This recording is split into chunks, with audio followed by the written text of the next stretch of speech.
شیخ عبدالحق محدث دہلوی رحمۃ اللہ تعالی علیہ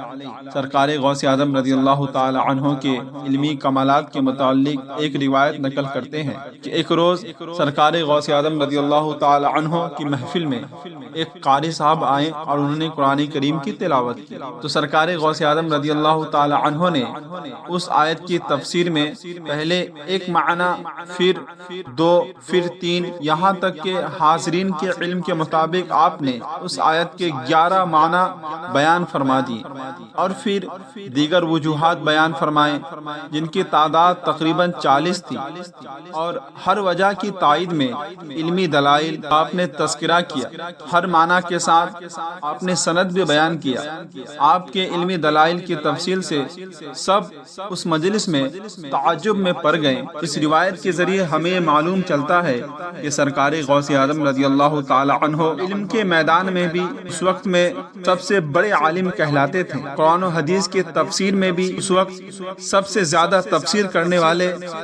سرکار غوث اعظم رضی اللہ تعالی عنہ تھے، اسی لیے کہ امام شافعی رضی اللہ تعالی عنہ کا قول ہے کہ اللہ رب العزت نے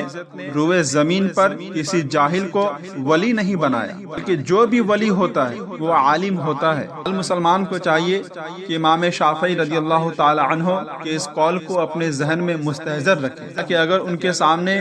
کوئی جاہل پیر آ جائے تو اس سے اپنے آپ کو اور اپنے خاندان والوں کو بچانے کی کوشش کرے۔ ایک روایت میں ہے کہ شیخ ابو عبداللہ محمد بن ابو الفتح رحمۃ اللہ تعالی علیہ فرماتے ہیں کہ میں نے حضرت شیخ محی الدین سید عبد القادر جیلانی قطب ربانی رحمۃ اللہ تعالی علیہ کی 40 سال تک خدمت اور سرکار غوث اعظم رضی اللہ تعالی عنہ اس مدت تک عشاء کے وضو سے صبح کی نماز فجر ادا کرتے تھے اور یہ آپ کا ٹائم ٹیبل تھا۔ جب آپ بے وضو ہوتے اسی وقت وضو فرماتے اور 2 رکعت نماز نفل ادا کرتے۔ اور یہ بھی مروی ہے کہ سرکار غوث اعظم رضی اللہ تعالی عنہ 15 سال تک رات بھر میں ایک قرآن کریم مکمل کرتے تھے اور سرکار غوث اعظم رضی اللہ تعالی عنہ ہر روز 1000 رکعت نفل نماز بھی ادا کرتے تھے۔ اللہ اللہ قربان جائیے سرکار غوث اعظم رضی اللہ تعالی عنہ کی شان و شوکت پر کہ آپ اللہ رب العزت کی خوب عبادت کیا کرتے تھے، خوب اللہ رب العزت کی بارگاہ میں اپنے سر کو جھکایا کرتے تھے اور خوب اللہ رب العزت کو راضی کرنے کی کوشش کرتے تھے۔ یہی وجہ ہے کہ سرکار غوث اعظم رضی اللہ تعالی عنہ ولایت کے مرتبے کے ساتھ آپ عبادت کے مرتبے میں بھی افضل و اعلیٰ ہیں۔ آپ کے زمانے میں کوئی عبادت کے مسئلے میں آپ کا ثانی نظر نہیں آتا ہے۔ اور ایک روایت میں ہے کہ حضرت بزاد رحمۃ اللہ تعالی علیہ فرماتے ہیں کہ میں نے حضرت شیخ عبد القادر جیلانی قطب نورانی سے سنا ہے کہ آپ کرسی پر بیٹھے فرما رہے تھے کہ میں نے پیارے نبی صلی اللہ تعالی علیہ وسلم کی زیارت کی ہے، اور جب میں نے پیارے نبی صلی اللہ تعالی علیہ وسلم کی زیارت کی تو پیارے نبی صلی اللہ تعالی علیہ وسلم نے مجھ سے فرمایا بیٹا تم بیان کیوں نہیں کرتے ہو؟ تو میں نے عرض کیا اے اللہ کے پیارے حبیب صلی اللہ تعالی علیہ وسلم، اے میرے نانا جان، میں ایک عجمی مرد ہوں، بغداد میں فصحاء کے سامنے میں کیسے بیان کروں؟ سن کر پیارے نبی صلی اللہ تعالی علیہ وسلم نے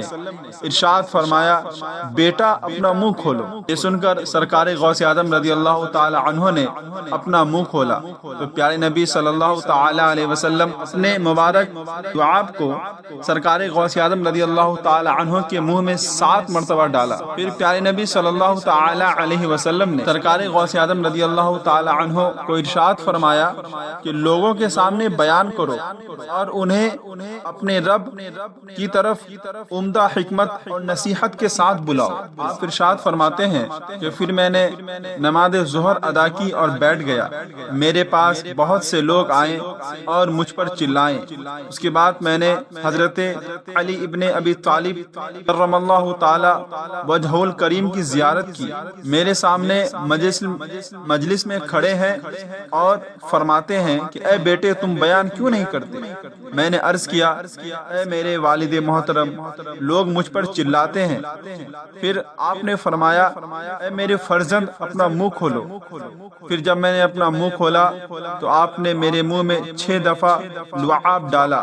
میں نے عرض کیا آپ نے 7 دفعہ کیوں نہیں ڈالا؟ تو حضرت علی رضی اللہ تعالی عنہ نے فرمایا کہ اللہ کے پیارے حبیب صلی اللہ تعالی علیہ وسلم کے ادب کی وجہ سے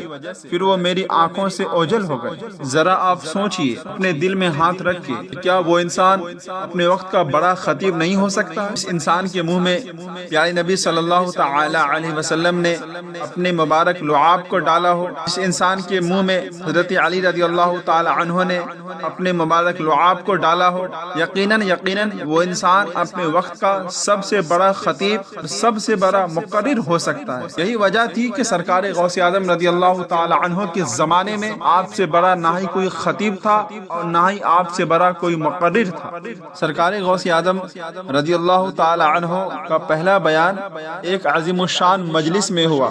جس مجلس میں ہیبت طاری ہو گئی۔ لوگ اس محفل میں آپ کی خطاب سن کر رونے لگے۔ سرکار غوث اعظم رضی اللہ تعالی عنہ نے کتاب و سنت کی روشنی میں لوگوں کو اللہ رب العزت کے طرف بلایا تو وہ سب لوگ سرکار غوث اعظم رضی اللہ تعالی عنہ کی باتوں پر عمل کرنے لگے۔ اس محفل میں بیٹھنے والے تمام لوگ اللہ رب العزت کی فرما برداری کرنے لگے۔ یہ سرکار غوث اعظم رضی اللہ تعالی عنہ کی شان ہے کہ جب آپ خطاب فرماتے تو فوراً لوگ آپ کی خطاب سن کر عمل کرنے لگتے، اور اگر کوئی گناہگار ہوتا تو فوراً وہ توبہ کر لیتا۔ سرکار غوث اعظم رضی اللہ تعالی عنہ کے فرزند سیدنا عبد الوہاب رحمۃ اللہ تعالی علیہ فرماتے ہیں کہ سرکار غوث اعظم رضی اللہ تعالی عنہ نے 521 ہجری سے 561 ہجری تک 40 سال مخلوق کو وعظ و نصیحت فرمائی۔ حضرت ابراہیم بن سعد رحمۃ اللہ تعالی علیہ فرماتے ہیں کہ جب سرکار غوث اعظم رضی اللہ تعالی عنہ عالموں والا لباس پہن کر اونچے مقام پر جلوہ افروز ہوتے اور آپ خطاب فرماتے، وعظ و نصیحت کرتے، لوگ آپ کے کلام مبارک کو بغور سنتے اور اس پر عمل کرتے۔ اور سرکار غوث اعظم رضی اللہ تعالی عنہ جس محفل میں، جس مجلس میں وعظ و نصیحت کرتے وہاں لوگ کثیر تعداد میں رہتے، جن کی تعداد کو شمار کرنا کافی مشکل ہے، لیکن سرکار غوث اعظم رضی اللہ تعالی عنہ کی آواز مبارک جیسے نزدیک والوں کو سنائی دیتی تھی ویسے ہی دور بیٹھنے والے لوگوں کو سنائی دیتی تھی، اور ذرہ برابر بھی آواز میں کوئی تبدیلی نہیں آتی تھی۔ آپ کے قریب بیٹھنے والا اسی طرح آپ کی آواز و نصیحت سنتا تھا جس طرح اس محفل میں دور بیٹھنے والا آپ کی آواز و نصیحت سنتا ہے۔ اور سرکار غوث اعظم رضی اللہ تعالی عنہ کی یہ بھی شان تھی کہ آپ جس محفل میں رہتے وہاں بہت سارے لوگ موجود رہتے اور آپ لوگوں کے دلوں کے مطابق بیان فرماتے ہیں اور کشف کے ساتھ ان کی طرف متوجہ ہو جاتے ہیں، اور جب آپ ممبر پر کھڑے ہو جاتے تو آپ کے جلال کی وجہ سے لوگ بھی کھڑے ہو جاتے، اور جب آپ لوگوں سے ارشاد فرماتے کہ چپ رہو تو سب ایسے خاموش ہو جاتے ہیں کہ آپ کی ہیبت کی وجہ سے ان کی سانسوں کے علاوہ کچھ بھی سنائی نہیں دیتا۔ لیکن آج کل دیکھ لیں، آج کل جو محفل ہوتے ہیں، آج کل جو اجلاس ہوتے ہیں، ان میں شور و گل اتنی زیادہ ہو جاتی ہے کہ کبھی کبھی تو خطیب کی صحیح طریقے سے باتیں بھی سمجھ میں نہیں آتی۔ خطیب صاحب خطابت کرتے رہتے ہیں اور لوگ شور و گل کرتے رہتے ہیں، لوگ آپس میں گفتگو کرتے رہتے ہیں۔ خطیب صاحب ان لوگوں کو ریکویسٹ بھی کرتے ہیں کہ آپ لوگ گفتگو نہ کریں، آپ لوگ آئے ہیں جس مقصد سے، وہ مقصد یہ ہے کہ آپ خطاب سنیں، آپ یہاں واعظ و نصیحت سنیں، لیکن اگر آپ اپنے وقت کو یہاں ضائع کر دیں گے تو آپ کا محفل میں آنا بیکار ہو جائے گا۔ اللہ رب العزت کی بارگاہ میں دعا ہے کہ اللہ رب العزت ہر ایمان والے کو واعظ و نصیحت سن کر اس پر عمل کرنے کی کوشش کرنے والا بنائے۔ تمام مسلمانوں کے دلوں میں اللہ رب العزت پیارے نبی صلی اللہ تعالی علیہ وسلم کی محبت پیدا فرما دے۔ سبوں کو اللہ رب العزت سرکار غوث اعظم رضی اللہ تعالی عنہ کا سچا پکا عاشق بنا دے، ان کا غلام بنا دے، ہم سبوں کو ان کی زندگی میں غور و فکر کرنے والا بنا دے، تاکہ ہم اپنے گناہوں سے توبہ کر کے سرکار غوث اعظم رضی اللہ تعالی عنہ کا سچا پکا غلام بن جائیں۔ یہی ہر عاشق رسول اور غوث اعظم رضی اللہ تعالی تعالی عنہ سے محبت کرنے والے کی خواہش ہونی چاہیے۔ اور سرکار غوث اعظم رضی اللہ تعالی عنہ کی محفل کی یہ شان تھی کہ آپ کے محفل میں انسان کے ساتھ ساتھ جنات بھی آتے تھے، جنات بھی آپ کے محفل میں آتے تھے اور واعظ و نصیحت سنتے تھے۔ حضرت شیخ ابو زکریا یحییٰ بن ابی نصر صحراوی رحمۃ اللہ تعالی علیہ کے والد فرماتے ہیں کہ میں نے ایک دفعہ عمل کے ذریعے جنات کو بلایا تو انہوں نے کچھ زیادہ دیر کر دی، پھر وہ میرے پاس آئے اور کہنے لگے کہ جب سرکار شیخ عبد القادر جیلانی رحمۃ اللہ تعالی علیہ خطاب فرما رہے ہوں تو اس وقت ہمیں بلانے کی آپ کوشش نہ کریں۔ میں نے کہا تم ایسا کیوں کہہ رہے ہو؟ تو جناتوں نے کہا کہ ہم سرکار غوث اعظم رضی اللہ تعالی عنہ کی مجلس میں حاضر ہوتے ہیں۔ میں نے کہا کہ تم بھی ان کی مجلس میں جاتے ہو؟ تو جناتوں نے کہا کہ ہاں، ہم مردوں میں کثیر تعداد میں ہوتے ہیں، ہمارے بہت سے گروہ جنہوں نے اسلام قبول کیا ہے اور انہوں نے سرکار غوث اعظم رضی اللہ تعالی عنہ کے ہاتھ پر توبہ کی ہے، ہم سب لوگ وہاں شرکت کرتے ہیں اور سرکار غوث اعظم رضی اللہ تعالی عنہ کی واعظ و نصیحت کو سنتے ہیں اور اس پر عمل کرتے ہیں۔ حضرت سیدنا سرکار شیخ عبد القادر جیلانی رحمۃ اللہ تعالی علیہ فرماتے ہیں کہ میرے ہاتھ پر 500 سے زائد یہودیوں اور عیسائیوں نے اسلام قبول کیا ہے اور 1 لاکھ سے زیادہ ڈاکو، فسق و فجور کرنے والے فسادی اور بدعتی لوگوں نے توبہ کیا ہے۔ ایک واقعہ ہے کہ جب سرکار شیخ عبد القادر جیلانی رحمۃ اللہ تعالی علیہ مدینہ منورہ سے حاضری دیکھ کر ننگے پاؤں بغداد شریف کی طرف آ رہے تھے تو راستے میں ایک چور کھڑا کسی مسافر کا انتظار کر رہا تھا کہ اس کو لوٹ لوں۔ جب سرکار غوث اعظم رضی اللہ تعالی عنہ اس کے قریب پہنچے تو آپ نے اس سے پوچھا کہ تم کون ہو؟ تو اس نے جواب دیا کہ میں دیہاتی ہوں، مگر سرکار غوث اعظم رضی اللہ تعالی عنہ کشف کے ذریعے اس کی معصیت اور بدکاری کو دیکھ لیا اور اچانک اس چور کے دل میں یہ خیال آیا لگتا ہے کہ سرکار غوث اعظم ہے۔ فوراً سرکار غوث اعظم رضی اللہ تعالی عنہ کو اس کے دل میں پیدا ہونے والے خیال کا علم ہو گیا تو سرکار غوث اعظم رضی اللہ تعالی عنہ نے ارشاد فرمایا ہاں میں عبد القادر ہوں، ہاں میں غوث اعظم ہوں۔ تو وہ چور سنتے ہی فوراً سرکار غوث اعظم رضی اللہ تعالی عنہ کے مبارک قدموں میں گر پڑا اور اس کی زبان پر جاری ہو گیا یا سیدی عبد القادر شیئا للہ، یا سیدی عبد القادر جیلانی شیئا للہ، یا سیدی عبد القادر جیلانی شیئا للہ، یعنی اے میرے سردار عبد القادر جیلانی میرے حال پر رحم فرمائیے۔ یہ سن کر سرکار غوث اعظم رضی اللہ تعالی عنہ کو اس کی حالت پر رحم آ گیا۔ سرکار غوث اعظم رضی اللہ تعالی عنہ نے اس کی اصلاح کے لیے بارگاہ الہی میں متوجہ ہوئے۔ غیب سے آواز آئی اے غوث اعظم اس چور کو سیدھا راستہ دکھا اور ہدایت کی طرف رہنمائی فرماتے ہوئے اسے قطب بنا دو۔ اسی وقت وہ سرکار غوث اعظم رضی اللہ تعالی عنہ کی نگاہیں فیض برکت سے وہ قطب بن گیا۔ یقیناً سرکار غوث اعظم رضی اللہ تعالی عنہ جس کی طرف نگاہیں کرم فرما دے اگر وہ چور ہو تو اپنے وقت کا ولی بن جاتا ہے، اپنے وقت کا قطب بن جاتا ہے۔ یہ اللہ رب العزت نے سرکار غوث اعظم رضی اللہ تعالی عنہ کو یہ شان کریمہ عطا کی تھی، اسی لیے کہ جب کوئی بندہ اللہ رب العزت کو راضی کرنے کی کوشش کرتا ہے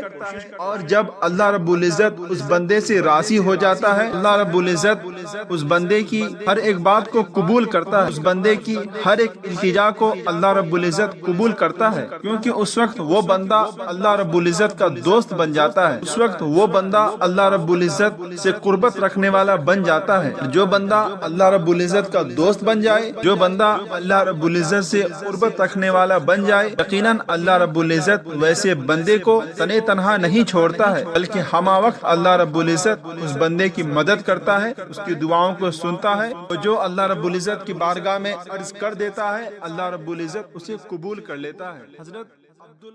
عبد الملک ضیال رحمۃ اللہ تعالی علیہ بیان فرماتے ہیں کہ میں ایک رات حضور سرکار غوث اعظم رضی اللہ تعالی عنہ کے مدرسے میں کھڑا تھا تو سرکار غوث اعظم رضی اللہ تعالی عنہ اندر سے ایک عصا لے کر باہر تشریف لا رہے تھے تو اچانک میرے دل میں خیال آیا کہ کاش سرکار غوث اعظم رضی اللہ تعالی عنہ اپنے عصا سے کچھ ہمیں کرامت دکھائیں۔ ادھر میرے دل میں یہ خیال آیا تھا، ادھر سرکار غوث اعظم رضی اللہ تعالی عنہ نے عصا کو زمین پر گاڑ دیا اور وہ عصا چراغ کی طرح روشن ہو گیا اور بہت دیر تک روشن رہا۔ پھر سرکار غوث اعظم رضی اللہ تعالی عنہ نے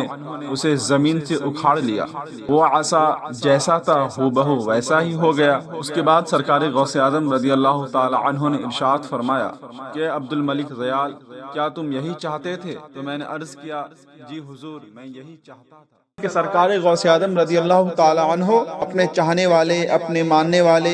کے دلوں کی باتوں کو بھی جان لیا کرتے تھے کہ آپ کا چاہنے والا، آپ کا ماننے والا اپنے دل میں کیا سوچ رہا ہے۔ یہ سرکار غوث اعظم رضی اللہ تعالی عنہ کی بھی شان کتنی نرالی ہے کہ آپ جو چاہتے اللہ رب العزت کے فضل و کرم سے آپ کو عطا کر دیا جاتا۔ اور یہ بھی روایت ہے کہ ایک مرتبہ سرکار غوث اعظم رضی اللہ تعالی عنہ ساتھ شیخ احمد رفاعی اور عدی بن مسافر رحمت اللہ تعالی علیہ حضرت سیدنا امام احمد بن حنبل کے مزار پاک کی زیارت کے لیے تشریف لے گئے، مگر اس وقت اندھیرا بہت زیادہ ہو گیا تو سرکار غوث اعظم رضی اللہ تعالی عنہ ان کے آگے آگے تھے۔ تو سرکار غوث اعظم رضی اللہ تعالی عنہ جب کسی پتھر،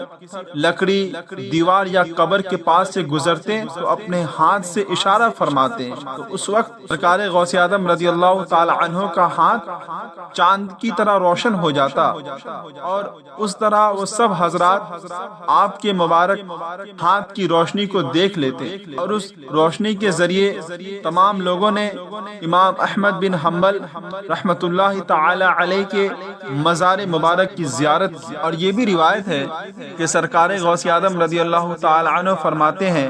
کہ میرے پروردگار عالم نے مجھ سے وعدہ فرمایا ہے کہ اے شیخ عبد القادر، جو مسلمان تمہارے مدرسے کے دروازے سے گزرے گا اس کے عذاب میں تخفیف ہو جائے گی۔ اللہ رب العزت نے سرکار غوث اعظم رضی اللہ تعالی عنہ کو بے شمار